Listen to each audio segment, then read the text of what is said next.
नमस्कार। कार्यक्रम अभियान हेरेर बसिरहनु भएका सम्पूर्ण दर्शकहरूमा हार्दिक स्वागत गर्दछु। म कार्यक्रम सञ्चालक जनार्दन पाठक। यो कार्यक्रममा हामीले स्थानीय सरकारले गरेका विभिन्न गतिविधि समेट्दै आइरहेका छौँ।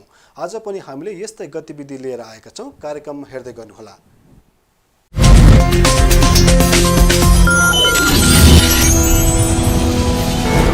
संघीय राजधानी काठमाडौँसँगै जोडिएको ललितपुर जिल्लामा रहेको महाङ्काल गाउँपालिका भौगोलिक हिसाबले निकै विकट छ। पूर्वाधार विकासका हिसाबले समेत निकै पछाडि रहेको यो गाउँपालिकामा जनप्रतिनिधिको आगमनपछि भने परिवर्तनका श्रृङ्खला सुरु भएको छ। आजको कार्यक्रममा हामीले महाङ्काल गाउँपालिकामा भएका विभिन्न गतिविधि लिएर आएका छौँ। कार्यक्रम हेर्दै गर्नुहोला।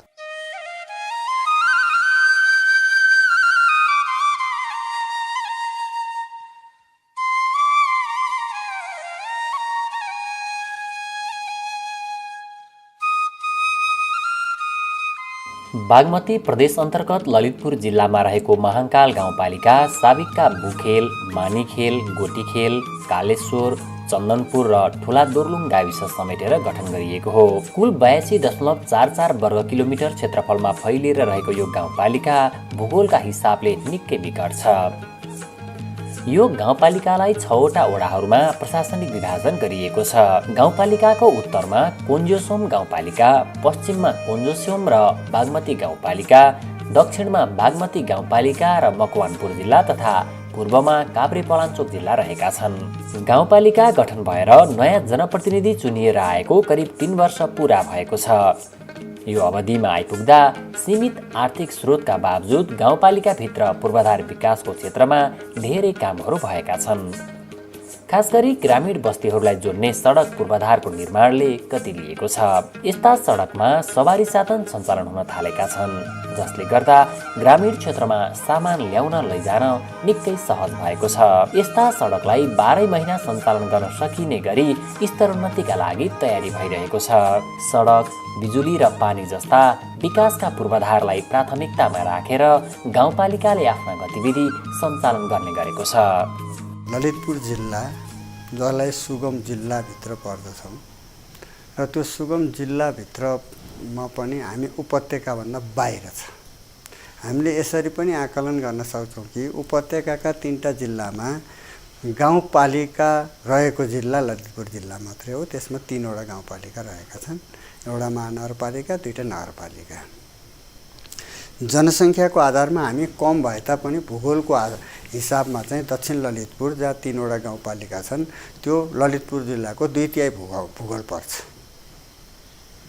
र हामी असाध्यै पहाडी भूभागमा भएको हुनाले र हामीले कहाँ कतै भन्ने पनि गरेका छौँ। यो चाहिँ ललितपुर जिल्लाको कडाली क्षेत्र हो भनेर पनि यसलाई भनिने गरिन्छ दक्षिण ललितपुरलाई। र हामी भौगोलिक विकटता, आर्थिक विकटता र अरू धेरै विकटताको बिचमा गुज्रिएको यो गाउँपालिका हो। र यसमा हामीले के लाग्यो भने जनतालाई समृद्धितर्फ उन्मुख गर्नको निमित्त उहाँहरूको उत्पादनलाई चाहिँ बढाउनु पर्यो। उत्पादन बढाउनको निमित्त मलाई चाहिँ के आवश्यकता लाग्यो भने 3टा कुरा चाहिँ अत्यन्त आवश्यकता रहेछ। एउटा सडक, अर्को पानी र अर्को बिजुली। यो 3टा कुरालाई सँगसँगै हामीले चाहिँ जनताको घर दैलोमा पुर्याउन सकेन भने जनताको आर्थिक समृद्धिको कुरो चाहिँ त्यो नारामा मात्रै सीमित हुने रहेछ। त्यसरी यो 3टा कुरालाई हामीले बढी फोकस गऱ्यौँ र हामीले निर्वाचनमा उठिरहँदाखेरि पनि जनतामा निर्वाचनको निमित्त भोट माग्न जाने अवस्थामा पनि हामीले यो के वाचा गरेका थियौँ भने एक घर एक धारा, एक टोल एक बाटोको अवधारणालाई हामीले ल्याएका थियौँ र हामीले सडकलाई एक टोल एक बाटोको अवधारणा अनुसार हामी अहिले लगभग 90% चाहिँ हामीले भत्काउने काम, ट्र्याक खोल्ने काम र गाडी पुर्याउने काम चाहिँ हामीले गरेका छौँ। अबको दिन भनेको यसलाई चाहिँ स्तर उन्नति गर्ने र दिगो सडकको रूपमा विकास गर्ने भनेर हामीले यसलाई चाहिँ अवधारणा बनाएर लागेका छौँ। महाङ्काल राजधानी काठमाडौँसँगै सिमाना जोडिएको जिल्लाको गाउँपालिका हो। यहाँ आधारभूतदेखि माध्यमिक शिक्षासम्म प्रदान गर्ने शैक्षिक संस्थाहरू सञ्चालनमा छन्। गाउँपालिकाभित्र सामुदायिक र संस्थागत गरी 3वटा उच्च माध्यमिक विद्यालय, 4वटा माध्यमिक विद्यालय, 5वटा निम्न माध्यमिक विद्यालय र 17वटा प्राथमिक विद्यालय गरी 29वटा शैक्षिक संस्थाहरू सञ्चालनमा छन्। यहाँका विद्यालयमा अध्ययनका लागि स्थानीय बालबालिकाका अलावा छिमेकी गाउँपालिकाबाट समेत बालबालिकाहरू आउने गरेका छन्। शिक्षा क्षेत्रको विकासका लागि गाउँपालिकाले पूर्वाधार विकासदेखि शिक्षकलाई तालिम र गुणस्तरीय शिक्षाका लागि आवश्यक फर्निचर र अन्य विभिन्न क्षेत्रमा सहयोग गर्दै आइरहेको छ। यो सँगै गाउँपालिकाले प्राविधिक शिक्षाको सुरुवात समेत गरेको छ। सबै विद्यालयहरूमा चाहिँ 3टा कुरालाई फोकस गर्यो। एउटा आइसिटी बेसमा पढाइ हुनुपर्छ भनेर हामीले आइसिटीको निमित्त चाहिने निमावी र मावि 8सम्म चलेका विद्यालय र 10 र 12 चलेका विद्यालयहरूमा चाहिँ हामीले आइसिटीको बेस ल्याब तयार गऱ्यौँ।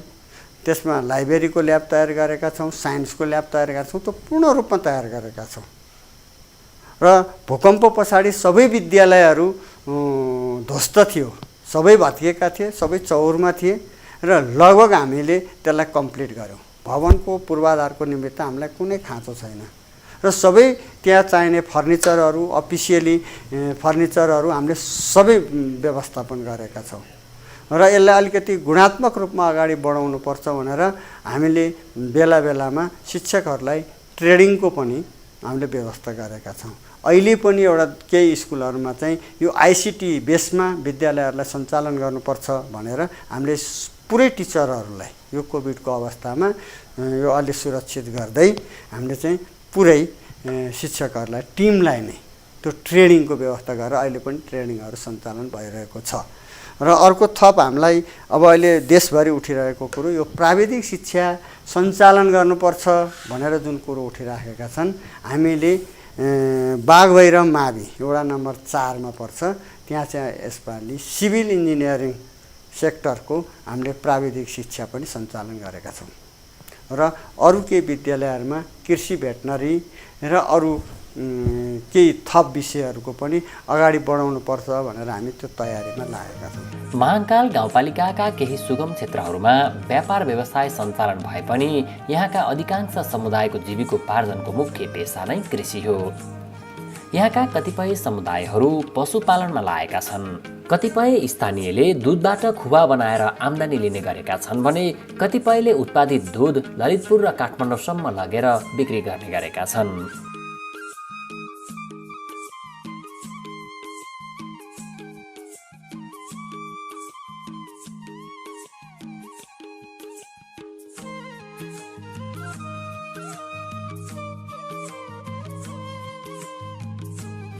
दुध बिक्रीबाट स्थानीय समुदायले राम्रो आम्दानी गरिरहेका छन्। अहिले चाहिँ मेरो 12वटा गाई छन् दुध दिने। त्यसमा दुध भएको चाहिँ 10वटा छन्। त्यसको अहिले 85 लिटर दुध हुन्छ दिनको, बिहान बेलुका गरेर।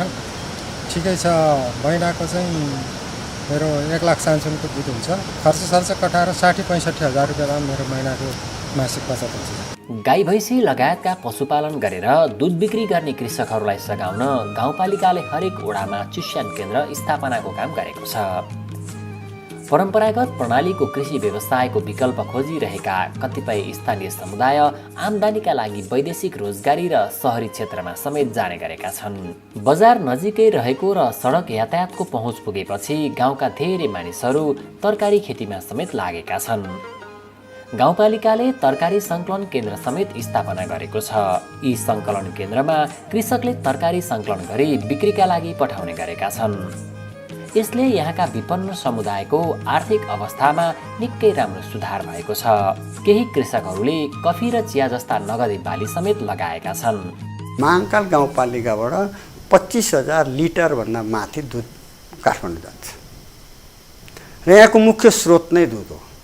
त्यसकारण दुध फेरि यस्तो कफला चिज हो, 1 घन्टा ढिला भयो भने त्यो दुध सबै फाल्नुपर्ने हुन्छ।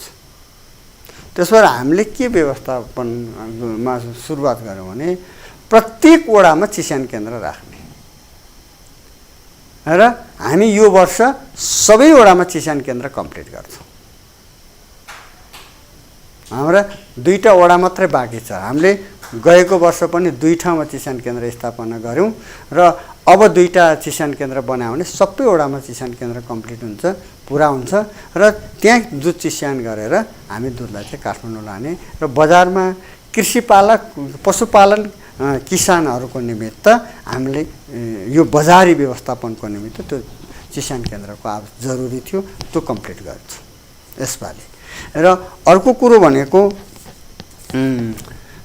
तरकारी, दुध पछाडि अर्को तरकारी हो र त्यो तरकारी सङ्कलन गर्नको निमित्त हामीले 4वटा सङ्कलन केन्द्र निर्माण गरेका छौँ र हाम्रो अवधारणा हामीलाई कृषि मन्त्रालयले सपोर्ट गरेको छ। किसान दाजुभाइ दिदीबहिनीहरूलाई चाहिँ हामीले एउटा सहकारी यो सङ्घीय सरकारको CMDP कार्यक्रम अन्तर्गत सहकारीबाट चाहिँ हाम्रो यहाँ किसान दाजुभाइ दिदीबहिनीहरूले उत्पादन गर्नुभएका हाम्रो सामग्रीहरूलाई ढुवानी गर्ने र एउटा सहकारी अभियान चलाएर चाहिँ हाम्रो यो तरकारी तथा यो फलफुल सबै व्यवस्थापन गर्ने भनेर हामी त्यो उद्देश्यतिर हामी लागिरहेका छौँ। र अर्को कुरा एक वडा एक उत्पादनमा पनि हामी विशेष जोड दिनुपर्छ ताकि महाकाल गाउँपालिकाको पहिचान यो हो भन्ने तरिकाले हामी अगाडि बढेर काम गर्नुपर्छ भन्ने उद्देश्य हामीले राखेका छौँ। कृषि र पशु यहाँको भूगोलले पनि प्रशस्त सम्भावना भएको क्षेत्र छ। यहाँ तरकारीको पकेट क्षेत्र र पशुपालन व्यवसाय को लागि भूगोल र हावापानी वातावरणले मुख्य भूमिका खेलेको छ। किसानहरूले उत्पादन गरेको तरकारी हाम्रो बल्खु कालीमाटीमा लगेर बेच्ने गरेर यहाँको किसानहरूको आर्थिक वृद्धि भएको अवस्था छ। जग्गा कम भए पनि त्यसमा उनीहरूले तरकारी खेती र अन्नबाली कम मात्र हुन्छ र यहाँको वार्ड नम्बर 6 ठुला दुर्लुङमा कफी र वार्ड नम्बर 4, 5, 3 मा चिया को खेती चाहिँ गरेको पाइन्छ। राजधानी नजिकै रहेर पनि स्वास्थ्योपचारका हिसाबले यो गाउँपालिका केही पछाडि छ। गाउँपालिकाभित्र 6वटा स्वास्थ्य चौकी रहेका छन्, तर पूर्वाधारको अभावका कारण स्थानीय समुदायलाई उचित स्वास्थ्य सेवा उपलब्ध हुन सकिरहेको थिएन। यही कुरालाई मध्यनजर गर्दै गाउँपालिकाले ती स्वास्थ्य चौकीका लागि आवश्यक पूर्वाधार विकासका लागि जोड दिएको छ। अहिले स्वास्थ्य चौकीको सुविधा सम्पन्न भवन निर्माण भइरहेको छ। यी स्वास्थ्य चौकीबाट गाउँपालिकाभित्र अत्यावश्यक स्वास्थ्य सेवा उपलब्ध छन्। यसका साथै गाउँपालिकाले 15 शय्याको अस्पताल निर्माणको तयारी समेत गरेको छ। वर्तमान समयमा कोरोना संक्रमणको अवस्थामा पनि यिनै स्वास्थ्य चौकी मार्फत विभिन्न गतिविधि सञ्चालन गरिरहेको छ। हामीसँग 6वटा स्वास्थ्य चौकीहरू छन् र स्वास्थ्य चौकीहरू अत्यन्त एउटा सानो छाप्रोमा होइन, एकदम कच्ची घरमा र एकदम साँगुरो ढङ्गले चलेको अवस्था थियो र स्वास्थ्य चौकी बनाउन निमित्त उहाँहरूसँग आफ्नै जमिन थिएन र अहिले नेपाल सरकारको अवधारणा अनुसार लालपुर त नभएकोमा फेरि बजेट हाल्दैन, भवन बन्दैनन्। त्यसो भएर हामीले स्वास्थ्य चौकीलाई सबभन्दा पहिला जमिन खरिद गऱ्यौँ र स्वास्थ्य चौकी बनाउन सुरुवात गऱ्यौँ र 3टा स्वास्थ्य चौकीको भवन पूर्ण रूपमा बनिसकेको छ। क्वार्टर सहितको स्वास्थ्य चौकी बनेको छ। 2टा स्वास्थ्य चौकी अहिले एकदम निरन्तर काम भइरहेको छ र एउटा स्वास्थ्य चौकीको चाहिँ टेन्डर प्रक्रियामा छ र यति काम सक्दाखेरि हामीले चाहिँ कमसेकम स्वास्थ्यको भवन पूर्ण रूपमा सम्पन्न गर्छौँ। यो आर्थिक वर्षमा भवन पूर्ण रूपमा सम्पन्न हुन्छ। अर्को कुरो भनेको हामीले त्यो स्वास्थ्य चौकीबाट दिनुपर्ने सेवा सुविधा भनेको औषधि निःशुल्क, नेपाल सरकारले तोकेका निःशुल्क औषधिहरूको हामीले परिपूर्ति गरेका छौँ, अभाव बनाएका छैनौँ। अहिले हामी 15 शय्याको हस्पिटल, 15 बेडको हस्पिटल सञ्चालन गर्दैछौँ। हामी त्यसको प्रक्रियामा छौँ। हामीसँग त्यसको बजेटिङ भइसकेको छ र हामी हस्पिटल सञ्चालन गर्नको निमित्त हामीसँग भवन छ, केही सामग्रीहरू पनि छन् र अहिले हामी थप सामग्री, हस्पिटललाई चाहिने थल सामग्री, फार्मेसी राख्ने ठाउँको बनाउने कुरादेखि र केही क्वार्टरको पनि हामीसँग क्वार्टर पनि छन त त्यसले अलि अपुग हुन्छ कि भनेर क्वार्टरको पनि म्यानेज गर्ने र हामी लगभग अब 1.5-2 महिनामा चाहिँ अब हामी हस्पिटल सुरु गर्ने भनेर हामी लागेका छौँ र अर्को हामीले कोभिड हस्पिटल भनेर अस्थायी हस्पिटल सञ्चालन प्रक्रिया पनि हाम्रो अगाडि बढिरहेको छ। गाउँपालिकामा अहिले न्यायिक समिति समेत गठन गरिएको छ। गाउँपालिकाको उपाध्यक्षको संयोजकत्वमा रहेको यो समितिले गाउँघरमा हुने सानातिना झैझगडा र देवानी प्रकृतिका मुद्दा मामिलामा मध्यस्थताको काम गर्ने गरेको छ। खास गरी न्यायिक समितिलाई स्थानीय सरकार सञ्चालन ऐन 2074 को दफा 46 देखि 53 सम्म चाहिँ हामीलाई न्यायिक समितिलाई अधिकार भनेर तोकिदिएको अवस्था छ र त्यो भित्र रहेर हामीले पहिला निवेदन आउँदा हाम्रो अधिकार क्षेत्रभित्र पर्छ कि पर्दैन भनेर हामीले हेर्ने गरेका छौँ। त्यसपछि अधिकार क्षेत्रभित्र पर्ने अधिकारहरू हामीले कुनै मिलापत्र अनुसार र कुनै चाहिँ हामीले निरूपण गरेका छौँ र न्यायिक समितिलाई स्थानीय सरकार सञ्चालन ऐनमा र न्यायिक समितिले दिएको अधिकार पनि विवाद निरूपण र मेलमिलाप हो र त्यो मिलापत्र गर्दाखेरि हामीले चाहिँ एउटा गाउँपालिकाले न्यायिक समितिको काम विवाद निरूपण तथा मिलापत्र निर्देशिका बनाएर हामीले यिनै बनाएर हामीले लागू गरेका छौँ र त्यो भित्र रहेर हामीले काम गर्ने गरेका छौँ र हामीका प्राय जसो देवानी प्रकृतिका मुद्दाहरू आउने गर्छ। यो गाउँपालिकाका अधिकांश घरमा विद्युतीकरण भएको छ। यद्यपि विकट क्षेत्रका केही घरधुरीमा भने विद्युतीकरण हुन बाँकी छ। विद्युतीकरणको पहुँचबाट बाहिर रहेका समुदायलाई निकट भविष्यमै उज्यालो पुर्याउने लक्ष्य राखिएको छ। भौगोलिक रूपमा विकट यो गाउँपालिकामा विगतमा खानेपानीको निकै समस्या थियो। त्यसैले गाउँपालिकाले एक घर एक धारा भन्ने अभियान नै सञ्चालन गरेको छ, जस अन्तर्गत अहिले गाउँपालिकाका अधिकांश घरधुरीमा मिटर जडित खानेपानीको धारा जडान भएको छ। बाँकी रहेका केही घरधुरीमा खानेपानी जडानका लागि गाउँपालिकाले खानेपानी सम्बन्धी 5 देखि 6 वटा योजना सञ्चालन गरिरहेको छ। यो वर्ष एक घर एक धारा अभियानलाई सम्पन्न गर्ने तयारीका साथ काम भइरहेको बताइएको छ। 2305 घर मध्ये हामीले 1800 घरमा चाहिँ एक घर एक धारा मिटर सहित जडान गऱ्यौँ र अरू 200 भन्दा माथि घरमा चाहिँ हामीले मिटर जडान गरेका छैनौँ। धारा बनाउन बाँकी छ। अरू खानेपानीको पूर्वाधारलाई कम्प्लिट गरेका छौँ र अहिले हामीसँग 5-6 योजना चाहिँ सञ्चालन गरिराखेका छौँ। तपाईँले देख्नुभयो हामीसँग केही पाइपहरू पनि हामीसँग स्टक छ र हामीलाई बाढी पहिरोले पनि केही समस्या पारेको थियो र हामीले मलाई लाग्छ यो वर्ष हामी एक घर एक धाराको अवधारणा कम्प्लिट गर्छौँ खानेपानीमा। त्यसै गरी मैले अर्को कुरो पनि थपेँ यहाँ बिजुलीको कुरो। हामी निर्वाचित हुँदाखेरि लगभग 60% जनताले मात्रै बिजुली बालेका थिए र नेपाल सरकारको एउटा कार्यक्रम छ 90-10 को कार्यक्रम। हामीले त्यो 90-10 को कार्यक्रममा हामीले लगभग हामीलाई अब चाहिँ त्यो बाँकी घरमा बत्ती बाल्नको निमित्त हामीले 10% चाहिँ पैसा जम्मा गर्नुपर्ने हो र हामीले लगभग 33 लाख चान्सुन पैसा चाहिँ हामीले जम्मा गऱ्यौँ त्यो बिजुलीको निमित्त छुट्यायौँ र हाम्रो करिब अब केही घरमा चाहिँ संरचना बनाउनु मात्रै बाँकी छ। सामग्री हामीसँग आइसकेको छ र हामीसँग एक घर पनि अब बिजुली बन्न छैन र हामीले घोषणा गरेका छौँ यो आर्थिक वर्षमा हामी टुकीरहित गाउँपालिका घोषणा गर्छौँ। विद्यालयहरूमा हामीले वाइफाईको सुविधा र शिक्षकहरूलाई तालिम लगायतका कुराहरू र विद्यालयका भौतिक पूर्वाधारका कुराहरूमा जोड दिएका छौँ। त्यसपछि खानेपानी शुद्ध खानेपानीको व्यवस्था गर्नको लागि विभिन्न गैर सरकारी संस्थाहरूसँग लागत साझेदारीमा हामीले कार्यक्रम सञ्चालन गरेर अब करिब चाहिँ 70-80% घरधुरीमा हामीले खानेपानीका धारा पुर्याउन सफल भएका छौँ र आगामी यो चालु आर्थिक वर्षमा आशा छ सबै घरधुरीमा खानेपानीका धाराहरू पुग्नेछन्। र अरू विद्युतीकरणको सवालमा यो दक्षिण ललितपुरको सहकारी मार्फत यो क्षेत्रमा भूगोलको कठिनाइले गर्दा सहकारी मार्फत हामीले विद्युतीकरणको व्यवस्था मिलाएका छौँ। योभन्दा अघिल्लो आर्थिक वर्षमा हामीले 32 लाख रुपियाँ बजेट त्यो सहकारी मार्फत बिजुली ल्याउने भनेर छुट्याएका थियौँ र सहकारीलाई हामीले त्यो पैसा भुक्तानी दिएको अवस्था पनि छ र यो आर्थिक वर्षमा हाम्रो यो गाउँपालिकामा विद्युतीकरण पुरा हुन्छ।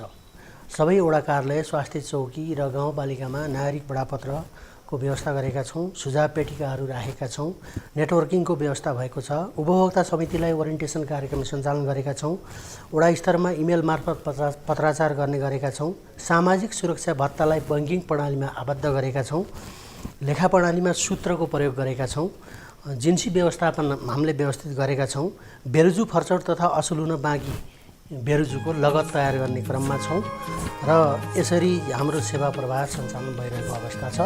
महाकाल गाउँपालिकाले विपन्न तथा अवसरबाट वञ्चित नागरिकलाई उद्यमी बनाउन सघाउने उद्देश्यले उपाध्यक्ष उद्यमशीलता कार्यक्रम समेत सञ्चालन गरिरहेको छ।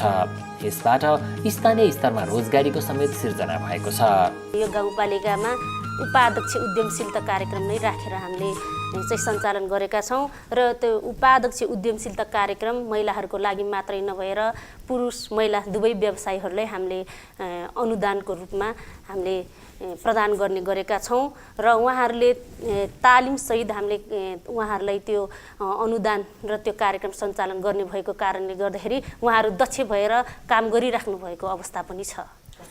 जस्तै हामीले एक उत्पादनमा विशेष जोड दिएका छौँ र त्यसो भनिराख्दाखेरि अब ओडामा जे उत्पादन हुन्छ त्यो अन्तर्गत उहाँहरूले चाहिँ एउटा काम व्यवसाय सञ्चालन गरेर त्यसलाई चाहिँ अगाडि आफ्नो जीविका उपार्जन गर्नुहुन्छ भने उहाँहरूलाई चाहिँ हामीले त्यही अनुसार तालिम दिएका छौँ। जस्तै हाम्रो 2 नम्बरकै 2टा व्यवसायहरू छ, एउटा चाहिँ लोक्ता पेपर नेपाली कागज व्यवसाय छ र अर्को चाहिँ बाँसको सामग्रीहरू निर्माण गरेर उहाँहरूले बेच्नुहुन्छ र अन्य दाजुभाइ दिदीबहिनीहरूलाई चाहिँ काम दिइराख्नु भएको अवस्था छ। भनेदेखि हामीले अन्य वडामा हामी त चियाको पनि उद्योगहरू रहेको कारणले गर्दाखेरि चियाबाट पनि हामीले उद्योगहरू व्यवसाय सञ्चालन गरिरहेको दाजुभाइ दिदीबहिनीहरू किसान दाजुभाइलाई हामीले सहयोग गरेका छौँ र उहाँहरूले चाहिँ अन्य दाजुभाइ दिदीबहिनीहरूले रोजगार दिएर हाम्रो चियाहरू पनि प्रमोट भइरहेको अवस्था रहेको छ र हाम्रो 6 नम्बर वडामा चाहिँ कफी व्यवसाय पनि चलिरहेको अवस्था छ र हामीले त्यहाँ पनि सहयोग गरेका छौँ। गाउँपालिकाले सञ्चालन गरिरहेका यस्ता गतिविधिबाट स्थानीय नागरिकहरूलाई निकै सहजता भएको छ। महाकाल गाउँपालिकाले केही समय अगाडि मात्रै आफ्नो वार्षिक नीति तथा कार्यक्रम पारित गरेको छ।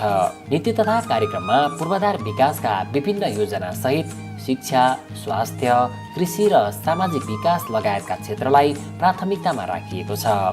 यसका साथै गाउँपालिकाले आफ्नै प्रशासनिक भवन निर्माण गर्ने कामलाई समेत अगाडि बढाएको छ। हामी कहाँ चाहिँ अहिलेको चाहिँ कार्यालय सञ्चालन तथा प्रशासनिक खर्चमा 5,58,00,000 रुपियाँ विनियोजन गरेका छौँ। आर्थिक विकासतर्फ 4,69,60,00,000, पूर्वाधार विकासतर्फ 9,38,88,000, सुशासनतर्फ 2,21,30,000, सामाजिक विकासतर्फ हामीले प्राथमिकतामा राख्दा 16,06,21,000 रुपियाँ हामीले बजेट विनियोजन गरेका छौँ। यहाँ सामाजिक विकासतर्फका कार्यक्रममा बालबालिकाहरूको अधिकारको सुरक्षा, अपाङ्ग मैत्री गाउँपालिका बनाउने सोचमा भएका छौँ। बहुविवाह प्रथालाई अन्त्य गर्ने, बालविवाह प्रथालाई अन्त्य गर्ने जुन प्रदेश सरकारले चाहिँ उद्घोष गरेको छ त्यसमा हामीले सहकार्य गर्ने तर्खरमा छौँ र यसरी हाम्रा कार्यक्रमहरू सञ्चालन भइरहेका छन् र एउटा मुख्य रूपमा यो प्रशासकीय भवनको निर्माण कार्य यसै अवधिदेखि सञ्चालन हुने क्रममा छौँ। त्यसको लागि जग्गाको व्यवस्थापन भइसकेको छ र जिल्ला समन्वय समितिबाट हामीले प्राप्त गर्ने बजेटबाट त्यसमा बजेट व्यवस्था गरेर अहिले नै हामी टेन्डर मार्फत अब यो भवनलाई डिपिआर बनाउने चाहिँ तर्खरमा अहिले लागिरहेको छ। ब्राह्मण, क्षेत्री, तामाङ लगायतका समुदायको मिश्रित बसोबास रहेको महाकाल गाउँपालिकामा प्राकृतिक स्रोत तथा सामाजिक एवं धार्मिक महत्त्वका क्षेत्रहरू समेत रहेका छन्। गाउँपालिकामा आन्तरिक तथा बाह्य पर्यटकहरूलाई आकर्षित गर्न होमस्टे सञ्चालनमा ल्याइएको छ भने एउटा सुविधा सम्पन्न रिसोर्ट समेत सञ्चालनमा छ। यो सञ्चालन गर्ने यहाँ नजिकैको पवित्र तीर्थस्थल बैतरणी धाम रहेको, त्यहाँ आएका तीर्थयात्रीहरूले विभिन्न गुनासाहरू, खानादेखि बस्नहरूको गुनासो गर्नु भइरहेको हुँदाखेरि मैले चाहिँ उहाँहरूलाई पनि एक किसिमको सेवा प्रदान होस् भन्ने उद्देश्यले यो सुरुवात गरेको छु। यसका अतिरिक्त गाउँपालिकाभित्र रहेको यो बैतरणी धाम मन्दिरले धार्मिक पर्यटनलाई आकर्षित गर्न सक्ने सम्भावना रहेको छ। यो मन्दिर यस क्षेत्रकै महत्त्वपूर्ण पवित्र धार्मिक स्थलका रूपमा चिनिन्छ। गाउँपालिकाले राम्रो कार्य गरिरहेछ। अघिल्लो सालमा चाहिँ हामी एउटा महायज्ञ गरेका थियौँ। नेपालका प्रथम जगतगुरु चाहिँ बालसन्त मोहन शरण देवाचार्यलाई बोलाएर हामी चाहिँ शिवपुराण ज्ञान महायज्ञ गरेका थियौँ। त्यसमा पहिला श्रीगणा नै चाहिँ गाउँपालिकाबाट हामीलाई वडा र गाउँपालिकाबाट 7 लाख रुपियाँ चाहिँ पहिला श्रीगणा सहयोग गरिदिएको थियो। त्यसबाट चाहिँ हामीलाई त्यो महायज्ञबाट चाहिँ झन्डै 50 लाख जति चाहिँ हाम्रो एमाउन्ट उठ्यो होला। र अघिल्लो समयमा अलिकति हामी अब एउटा गाउँको ठाउँको एउटा धाम पवित्र ठाउँ भएको हुनाले राज्यबाटको बजेटले नभ्याएको हिसाबले हामी केही क्रेडिट काम सबैको सल्लाह सहमतिमा पनि हामी गरेका थियौँ। अब अहिले त्यो महायज्ञले हामीलाई सबै क्रेडिट मुक्त गरेर चाहिँ नि हाम्रो कामहरू चाहिँ अगाडि बढिरहेको छ। अहिले पनि अब पालिकाबाट चाहिँ नि प्रदेशबाट चाहिँ नि 55 लाख, पालिकाबाट 55 लाख गरेर 1 करोड 10 लाखको चाहिँ नि हामीलाई योजना छ। अब हाम्रो खोला किनारमा अलिकति हामीलाई बाढीले अलिकति कटिङ गरिरहेको छ।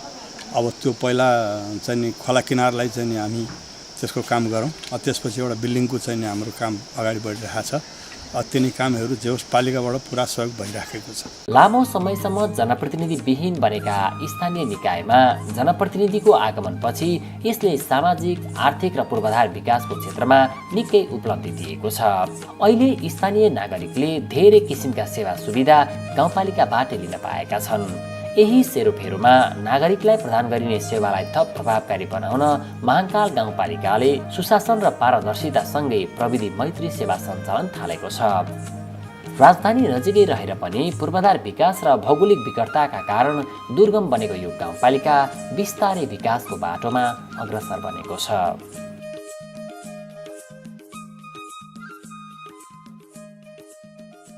कार्यक्रमको निर्धारित समय यही सकिन्छ। अर्को कार्यक्रममा थप यस्तै गतिविधि लिएर आउने नै छौँ।